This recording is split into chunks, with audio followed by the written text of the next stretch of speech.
Good morning. Morning. Lovely to see you, and thank you for joining me for our reflection, which today comes to you from the Hope Valley in the Peak District National Park. April and I have spent the last few days here wandering around its hills and its valleys, and it's a place that means a lot to us actually, and holds many happy childhood memories. And it is a beautiful place, an incredibly beautiful piece of creation that has been crafted and sculpted over unimaginable timescales. And what we now see as these stunning hills and valleys has a long story that, as far as we understand, began 70 million years ago around a coral lagoon on the edge of a shallow, warm sea by the equator, believe it or not.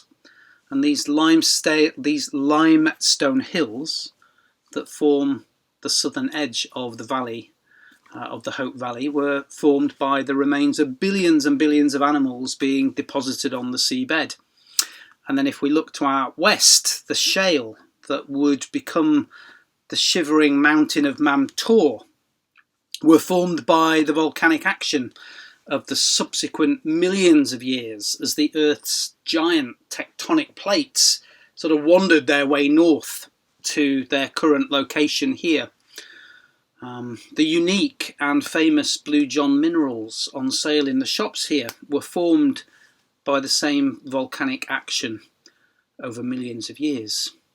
And over millions more years, the famous caverns were created by water slowly eroding the limestone and carving out the sharp hillside passes like the Winnets just to our west.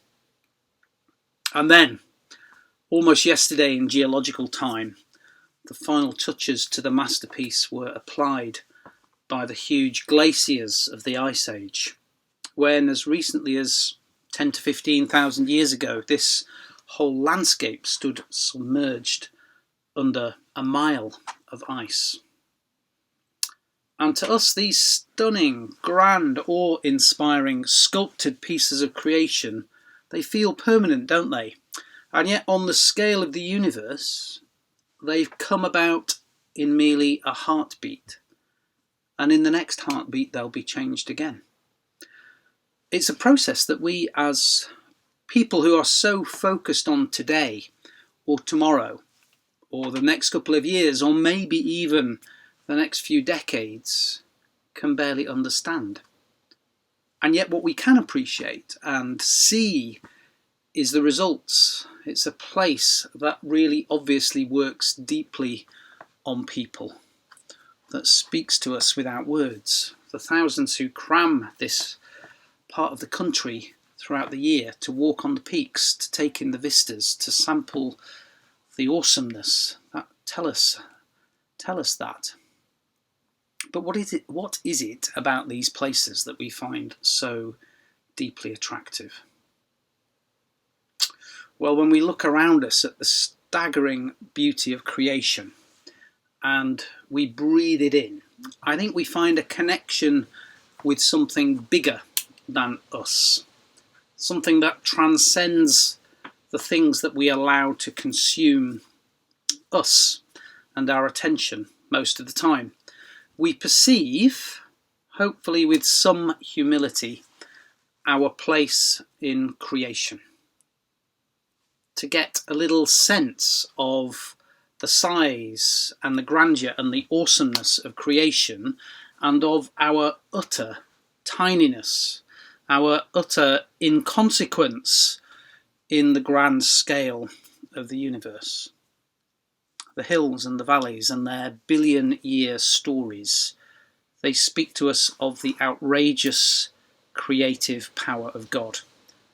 From nothing, God spoke the universe into being about 14 billion years ago, and he's been shaping it and working it ever since.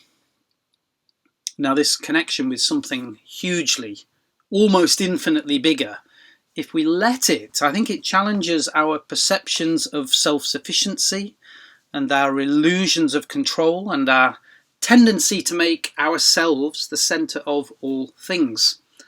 The power and the majesty and the unimaginable scales of distance and time, they help us to re-find our small place in the universe. Now, that reminder or realization of our size, or lack of it, in the grand scheme of things, might be enough to just depress us if we think that what we see is all there is.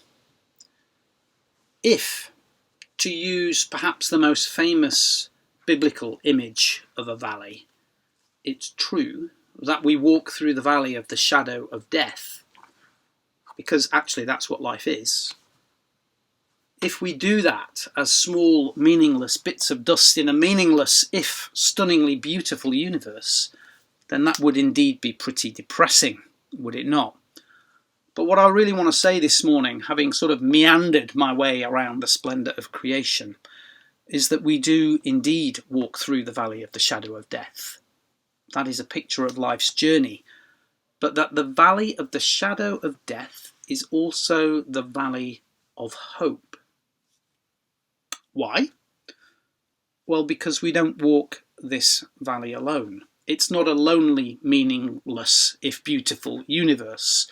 It is a universe handcrafted with great care and love and power by an unimaginably big God, but a God who cares with a passion we can scarcely believe about the unimaginably small and seemingly insignificant people like us. The hands of Jesus that crafted these valleys I'm sitting in over billions of years are the same hands that hold ours as we walk through this valley of life.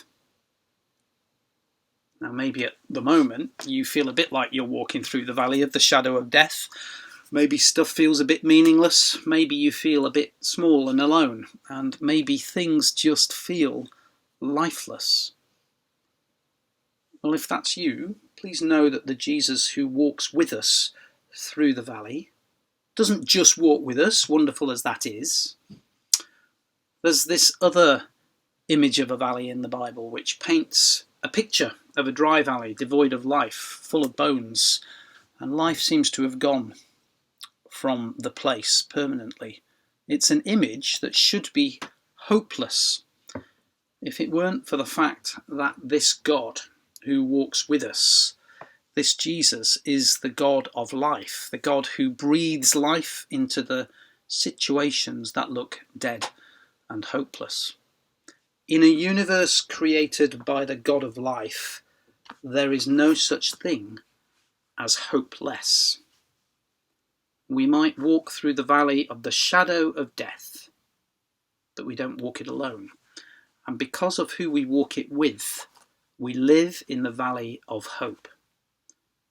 Because we walk with the one who does the impossible, who turns nothing into something, clumps of matter into heart-achingly beautiful mountains, and death into life.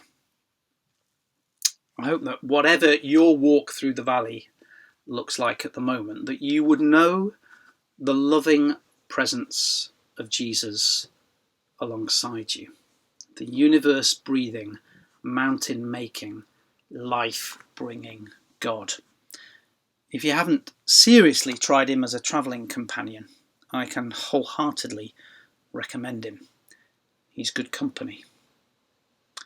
So, as I wish you goodbye from the very aptly named Hope Valley, we're off for a walk in the autumn sunshine. I hope and pray you have a blessed day and look forward to seeing you soon. Bye-bye.